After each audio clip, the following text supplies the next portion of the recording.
Welcome dear students. So in today's class we are going to discuss rotary intersections. So rotary intersections, already we have seen what is a rotary intersection. Today we will be discussing in detail the design factors for a rotary intersection. So what is a rotary intersection? A rotary intersection of road, it is also known as a traffic rotary. It is nothing but an enlarged intersection of roads where the vehicles will cross the roads or change their direction without stopping. That is, all the vehicles that are coming from different roads will move in a single direction around the central island, and then it will diverge into the required exit. So that is what we call as a rotary intersection. Now coming to the various guidelines for selecting a rotary intersection, or the guidelines for justification of a traffic rotary. So rotaries are usually considered whenever the traffic volume of the intersecting legs are approximately equal, and according to the Indian Roads Congress or IRC, a total traffic volume of 3000 passenger car units per hour entering from all the legs is the practical capacity justifying a rotary. And also rotary is a good option when the intersecting legs are more than 4.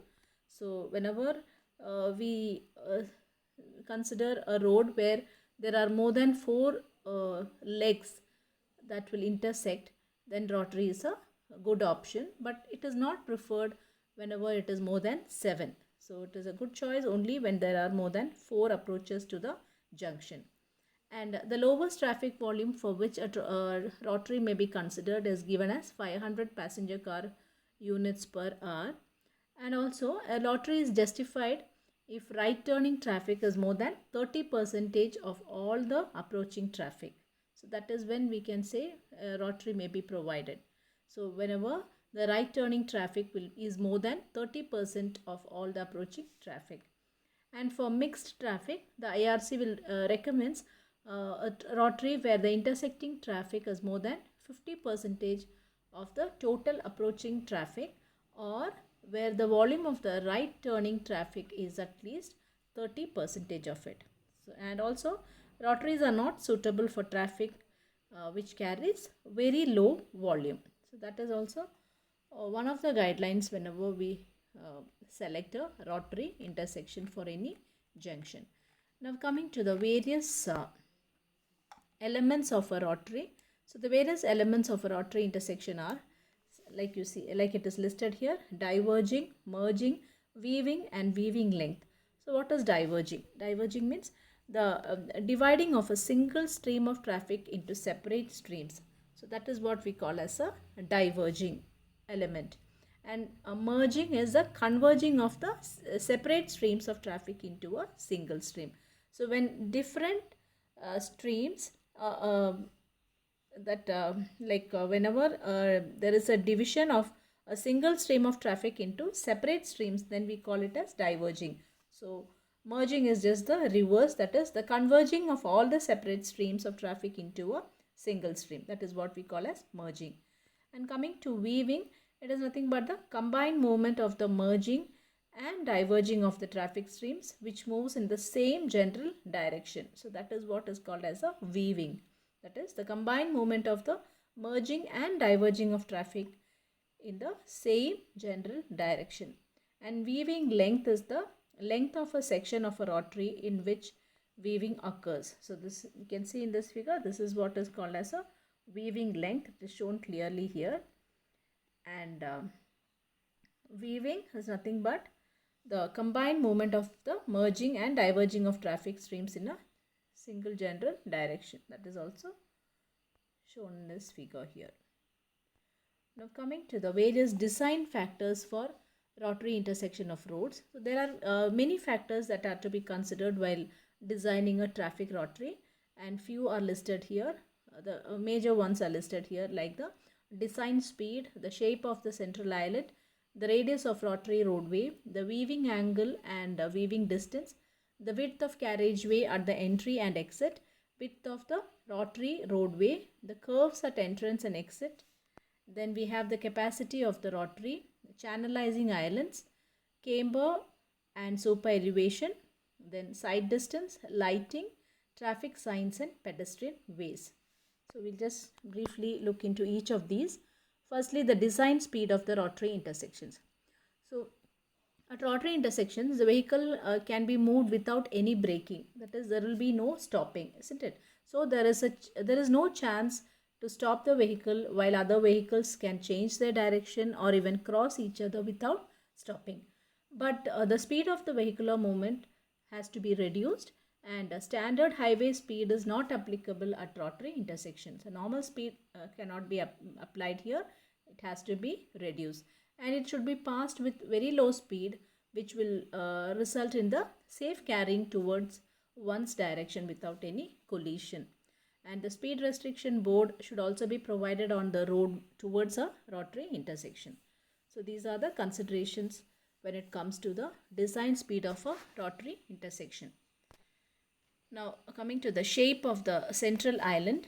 So the shape of the central island that is provided for any rotary intersection should not contain any corners. So there should be no corners, and it should be formed by curves in order to allow the comfortable rotations around it. So there should be no sharp corners. Instead, it should be formed by curves so that it will allow the comfortable rotation around the rotary.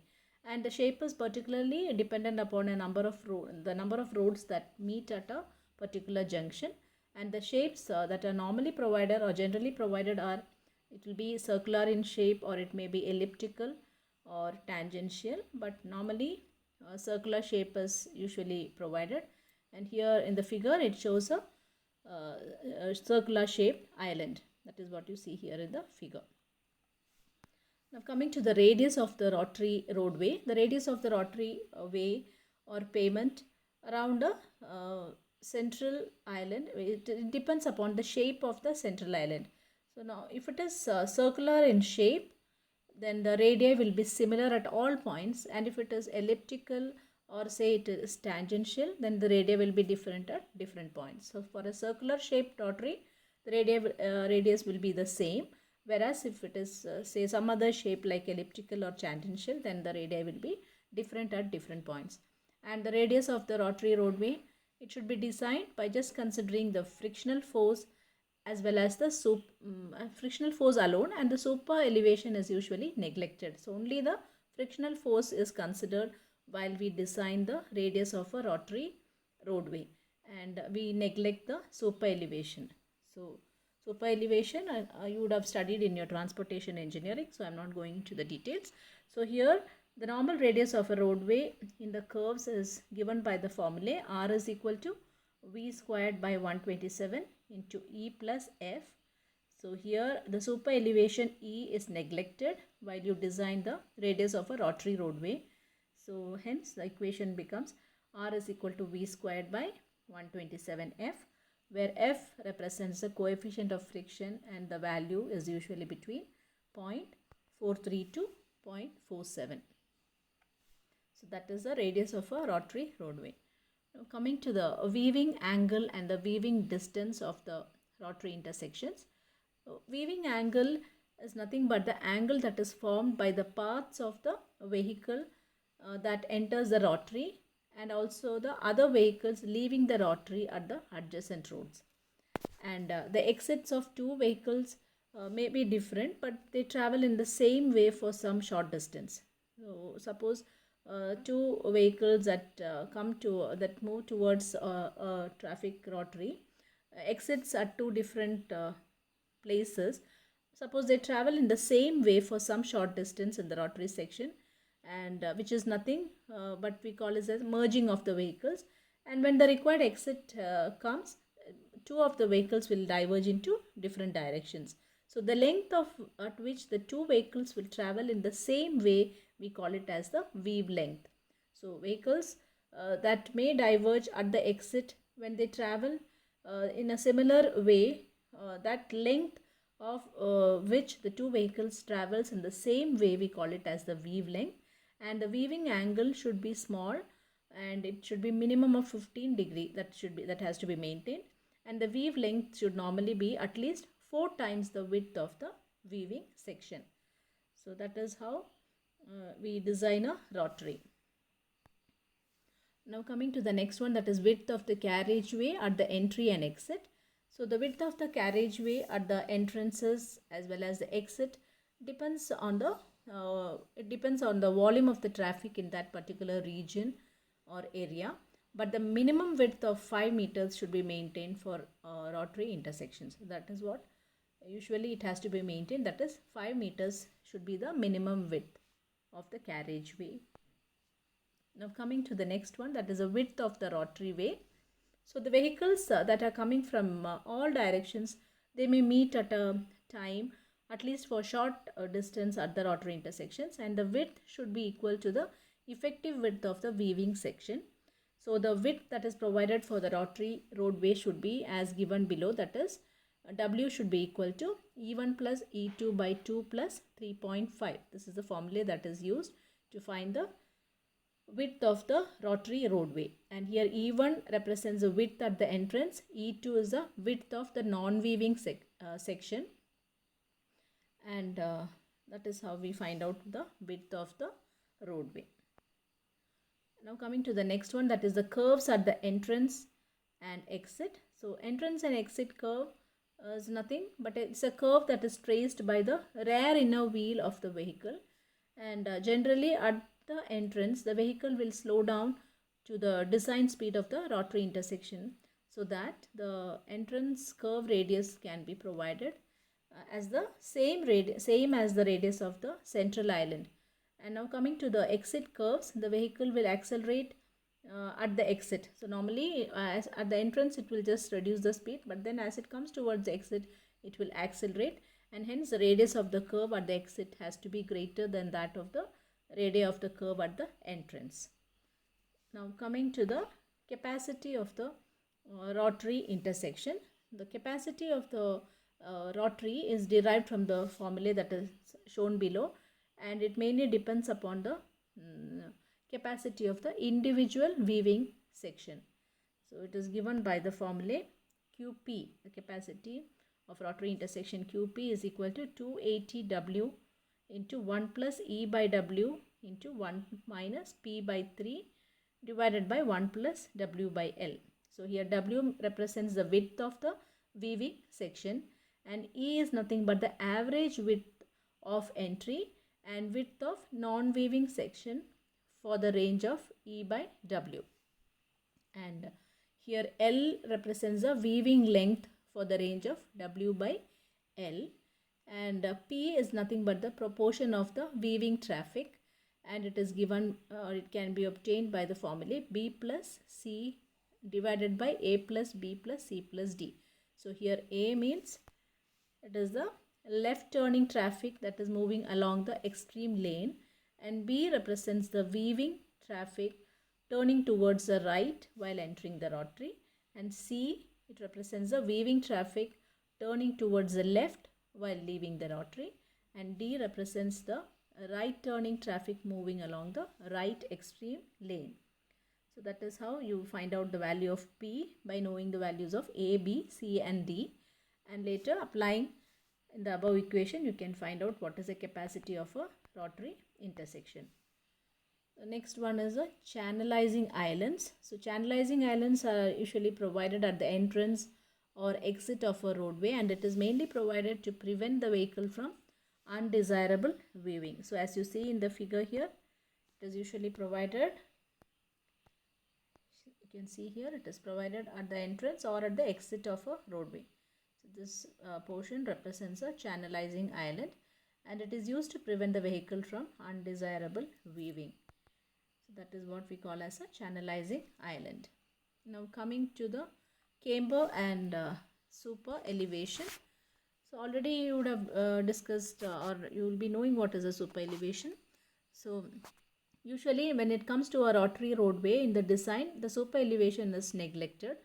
But if the vehicle is changing its direction to its opposite side, then it will travel around the same, it will travel around the central island, and then it will change the direction. So while changing, what happens is the vehicle will have a there is a possibility that the vehicle may overturn or it might even slip, and in order to overcome this, minimum cross slope is provided, which is the camber, and the camber will act as a super elevation in the case of a rotary roadway. So in order to prevent the slipping or the overturning, that is where we provide a minimum cross slope which is called as a camber, and this will act as a super elevation in the case of a rotary roadway. And now coming to the side distance, the side distance that is provided at the rotary intersection, it has to be higher as possible, and its value should never be less than the stopping side distance. So all these you would have studied in your transportation engineering. I'm not going into the details of all this. So here what you have to see is that in the case of a rotary intersection, that the side distance that is provided should be as high as possible, and it should never be less than the stopping side distance. Now coming to the lighting of the rotary intersections.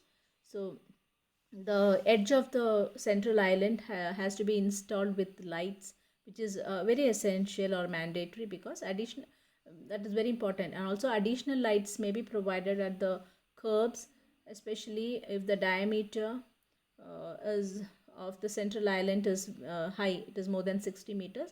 And also sometimes entrance and exit curves can also be provided with lights. So this lighting of the rotary intersection is also one important design factor that has to be considered while designing a rotary intersection. Then coming to the traffic signs at the rotary intersections. So suitable traffic signs has to be placed or installed, especially on the approaching roads, because it will direct or give directions, or it indicates the presence of a rotary intersection ahead to the road users. And also curbs at rotary intersections has to be coated with black and white strips, because that will improve the visibility to the drivers. And traffic signals also should be placed 1 meter above the road level in order to indicate the direction of the exit. And of course the pedestrian ways at rotary intersection, this is also very important. At rotary intersections, the vehicles will move consistently and it will not stop. So that is how we have defined it, isn't it? At rotary intersection, what happens? The vehicles will not stop. It will reduce the speed, but it will move consistently. And the footpath is provided. So the footpath is provided. The guardrails also will block the entrance of the pedestrian into the roadway. And suppose if the crossing of road is very important and the pedestrian traffic is very high, then usually construction of subways over the bridges, like shown in this figure, that will be a good solution. So we have to provide a separate subway so that the pedestrians can safely cross the roads. So usually it is provided over the bridges, and like shown in this figure.